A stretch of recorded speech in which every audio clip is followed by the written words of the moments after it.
Aunty. Aunty, saya nak masak ayam goreng berempah. Aunty ajar saya nak buat rempah dia boleh? Untuk 1 kilo ayam. Pedas nak? Nak pedas. Ni apa Aunty? Ini cili. Ini tak cili. Ini semua dia bahan-bahan dan rempah-rempah dia lah. Ni apa Aunty, rempah apa? Rempah ketumbar, jintan manis, jintan putih, lada hitam. Lada hitam. Lepas tu ada yang spices. Ni first time saya nak buat. Pergi Aunty ni apa ni? Ini bawang ni.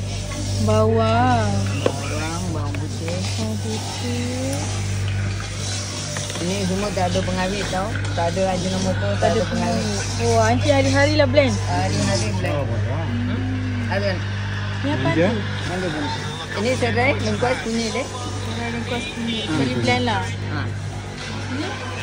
Ni? Oh, ni kunyit. Dah. Ni. Dah set dah saya punya? Ni dah siap. 1 kilo ayam atau 1 kilo lebih sikit daging pun boleh lah. Oh, berapa kira ni Aunty? RM6. RM6. So, siapa yang nak belajar, nak cari rempah, boleh datang jumpa Aunty ya? Siapa yang tak tahu masak, datang sini saya boleh ajar dia orang. Bachelor pun boleh, bujang pun boleh. Okay, thank you.